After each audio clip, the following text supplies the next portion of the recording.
Hello students, good morning. So today we are discussing about appointment of managing director. Before this, we have seen provision for managing directors. So now let's start our next topic for appointment. तो managing director की appointment कैसे होगी. तो companies act में managing director को appoint करने के लिए कुछ प्रोविजंस दिए गए हैं. उसमें से हमारे सिलेबस में कुछ यहाँ पे मेंशन है. तो स्टार्ट करते हैं हमारे टॉपिक का. Appointment of managing director can be done by. तो मैनेजिंग डायरेक्टर की अपॉइंटमेंट कैसे होगी. आर्टिकल्स ऑफ एसोसिएशन के थ्रू. मतलब कि आर्टिकल्स ऑफ एसोसिएशन जो हमारा डॉक्यूमेंट है उसमें मैनेजिंग डायरेक्टर को अपॉइंट करने के लिए प्रोविजंस और रूल्स रेगुलेशन वहाँ पे मेंशन होंगे जो हमें फॉलो करने होंगे. And then agreement with the company. तो जो पर्सन अप्रोप्रिएट होगा, जो क्वालिफिकेशन मैच होगी जिस भी कैंडिडेट की, उसको अपॉइंट किया जाएगा और उस पर्सन के साथ एग्रीमेंट किया जाएगा in the meeting of board of director. तो वहाँ पे डिसीजन लिया जाएगा relating to appointing any candidate for managing director position. And then उस पर रिजोल्यूशन पास कहाँ होगा. जनरल मीटिंग में, एनुअल जनरल मीटिंग में रिजोल्यूशन पास होगा. तो मतलब शेयर होल्डर उसका डिसीजन लेंगे. Only a living person can be appointed as managing director. So managing director के तौर पे आप ओनली कोई भी लिविंग पर्सन को अपॉइंट कर सकते हैं. मतलब कि यहाँ पे आप कोई फीम को या फिर कोई ऐसी इंस्टीट्यूट जो ऐसी सर्विसेज प्रोवाइड कर सकती है, तो ये सब यहाँ पे एप्लीकेबल नहीं होगा.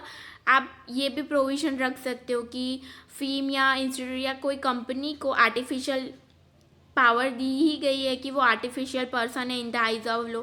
बट यहाँ पे क्लियरली मेंशन है living person can be appointed as managing director. तो कोई कंपनी फीम को आप इस सर्विसेज के लिए अपॉइंट नहीं कर सकते. According to the Companies Act, managing director and manager can't be appointed simultaneously. मतलब कि आप अगर कंपनी में मैनेजिंग डायरेक्टर अपॉइंट कर रहे हो तो उसी टाइम आप कोई दूसरे मैनेजर को पोजीशन नहीं दे सकते.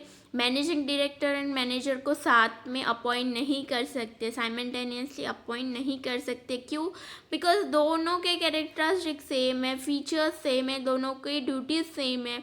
तो फिर दो पोजीशन पे दो पर्सन क्यों अपॉइंट करने. दोनों का वर्क सेम ही है. तो मैनेजिंग डायरेक्टर का वर्क जो होता है, ड्यूटीज़ जो होती है, सेम मैनेजर की वही होती है. तो दैट्स वाई ये प्रोविज़न है कंपनीज एक्ट में. Then the managing director can be appointed for 5 years at a time. तो एग्रीमेंट किसी पर्सन के साथ होता है तो वो 5 year तक होता है.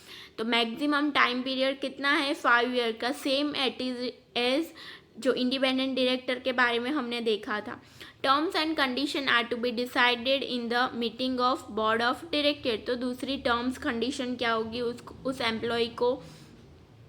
यस, वो हमारा फुल टाइम एम्प्लॉय है तो उसको सैलरी या एक्स्ट्रा कंपेंसेशन क्या होगा. Appointment should be approve in the general meeting. तो बोर्ड ऑफ मीटिंग में ये सब डिसीजन लिया जाएगा और ये जो प्रॉपर अप्रोप्रिएट कैंडिडेट है उसके ऊपर रिजोल्यूशन पास कहाँ होगा, जनरल मीटिंग में, कि उसको मैनेजिंग डायरेक्टर की तरह अपॉइंट करना है.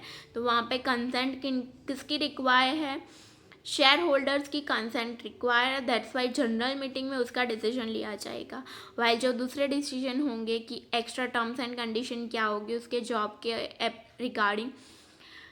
Reappointment of managing director can't be done before the expiry of term of managing director.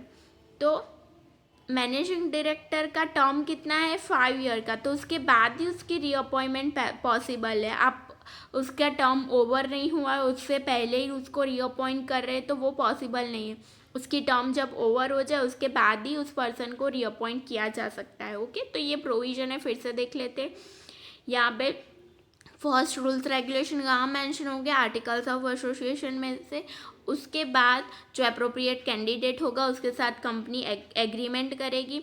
And board of directors की मीटिंग होगी, वहाँ पे उसके related terms and condition prepare की जाएगी एंड वहाँ पे रिजोल्यूशन पास कहाँ होगा, जनरल मीटिंग में। उसके बाद कौन सा प्रोविजन है कि living person can be appointed as managing director and then managing director and manager simultaneously company appoint नहीं कर सकती है और उसकी टर्म 5 ईयर तक की है। 5 ईयर के बाद उसको रीअपॉइंट कर सकते हैं, उससे पहले रीअपॉइंट नहीं कर सकते। Terms and condition board of directors decide करेंगे। Appointment done in general meeting, तो वहाँ पे अप्रूवल शेयर होल्डर्स की होगी। एंड देन नेक्स्ट प्रोविजन है हमारा, if managing director is appointed other than original terms then the approval of central government is necessary. तो मतलब कि ये जो कंपनीज एक्ट में प्रोविजन दिए गए हैं, तो इसको फॉलो ना करके कंपनी ने मैनेजिंग डायरेक्टर को अपॉइंट करने के लिए दूसरे टर्म्स एंड कंडीशन को फॉलो किया है जो कंपनीज एक्ट में मेंशन नहीं थे। उसके अलावा मैनेजिंग डायरेक्टर को अपॉइंट करने के लिए कुछ और रूल्स एंड रेगुलेशन को क्राइटेरिया, कोई न्यू क्राइटेरिया बनाया गया है। तो ऐसी कोई सिचुएशन जब होती है तो वहाँ पे सेंट्रल गवर्नमेंट की परमिशन पहले रिक्वायर्ड होती है। Company registrar should be inform about the appointment of managing director in form number MR1 within 15 days of appointment. तो यहाँ पे अपॉइंटमेंट आएगा, तो जैसे ही मैनेजिंग डायरेक्टर अपॉइंट होता है तो उसके लिए फॉर्म कौन सा है, फॉर्म MR1। तो ये MCQ में आ सकता है। देन टाइम लिमिट कितनी है, 15 days है, तो 15 days में ये फॉर्म फिलअप करके सबमिट करवाना होता है। Managing director can work in maximum 2 companies, resolution is essential to work in 2 companies. तो यहाँ पे एक पर्सन 2 कंपनी में अपनी सर्विसेज प्रोवाइड कर सकता है एज अ मैनेजिंग डायरेक्टर। तो एक पर्सन 2 कंपनी में एज अ मैनेजर और मैनेजिंग डायरेक्टर वर्क कर सकता है। तो ये मैक्सिमम लिमिट है, 2 कंपनी से ज़्यादा वो वर्क नहीं कर सकता। एंड वन थिंग, एक कंपनी से ज़्यादा दूसरी कंपनी के लिए वर्क करने के लिए भी वहाँ पे रिजोल्यूशन रिक्वायर्ड होगा। ऐसा नहीं है कि 2 कंपनी के लिए परमिट दी गई है तो वो दोनों कंपनी में वर्क कर सकते हैं, बट पहले रिजोल्यूशन रिक्वायर्ड होगा। तो पहले कंसेंट होगी, उसके बाद ही कंसेंट मिलेगी, उसके बाद ही वो दूसरी कंपनी में वर्क कर सकता है। तो ये हुए provision for appointment of managing director. उसके बाद नेक्स्ट टॉपिक हमारा क्या आता है, qualification and disqualification of managing director. तो मैनेजिंग डायरेक्टर को अपॉइंट करने के लिए कुछ क्राइटेरियाज हो गए कि ये एक्सपीरियंस उसका होगा, एजुकेशन होगा, तो वो सब जो कंसिडर होता है। उसके बाद उसकी क्वालिफिकेशन डिसाइड की जाती है, तो उसके बेसिस पे उसको अपॉइंटमेंट दी जाती है। तो वो क्या होगी, क्या क्या क्राइटेरिया होंगे डिस्क्वालिफिकेशन के लिए, वो देखते हैं। In the Companies Act, there is no specification for the qualification of managing director. The appointee should be experienced, creative, technocrat, subject expert, and capable of taking proper decision in critical times. However, the Companies Act has mentioned disqualification of managing director. तो companies act में managing director को appoint करने के लिए कोई specific provisions mention नहीं है कि क्या क्या क्राइटेरिया होंगे। सिर्फ इतना मेंशन है कि जो अपॉइंटी होगा, मतलब कि जो कंपनी होगी, वो किसी भी एक्सपीरियंस क्रिएटिव पर्सन को, टेक्नोक्रेट, उसके अपने सब्जेक्ट में एक्सपर्ट हो, देन डिसीजन लेने में कैपेबल हो। तो ऐसा कोई भी अप्रोप्रिएट कैंडिडेट, उस पोजीशन के लिए अप्रोप्रिएट कैंडिडेट अपॉइंट कर सकती है। बट कंपनीज एक्ट में क्वालिफिकेशन मेंशन नहीं है, बट यस डिस्क्वालिफिकेशन के लिए प्रोविजंस दिए गए हैं, तो वो देखते हैं। Age of the appointed managing director should not be less than 21 years and more than 70 years।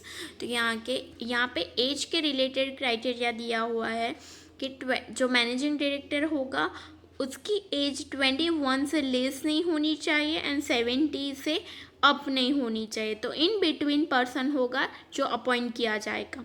He should not have been declare to be insolvent at any time. उसकी लाइफ टाइम जर्नी में वो insolvent prove नहीं होना चाहिए। He should not have suspended payment to his credited.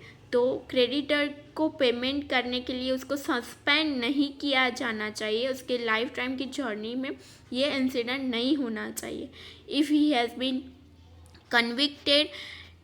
has been convicted by a court of an offense for more than 6 months for breach of any prevailing law in India, he is not qualified for appointment. तो अगर उसके ऊपर उसने कोई offence किया है, उसके ऊपर कोई केस चल रहा है जहाँ पे उसको 6 मंथ से ज़्यादा की पनिशमेंट हुई है, इम्प्रिजनमेंट हुई है, तो अगर ऐसा कोई भी केस है तो उस सिचुएशन में उस पर्सन को अपॉइंट नहीं किया जाना चाहिए, वो वहाँ पे डिस्क्वालीफाई बनता है. ओके, सो आज हमने डिस्कस किया disqualification of managing director and appointment of managing director. तो उसके सारे प्रोविज़न देखे, उसके बाद हम उसके रेम्यूनरेशन के बारे में डिस्कस करेंगे. ओके.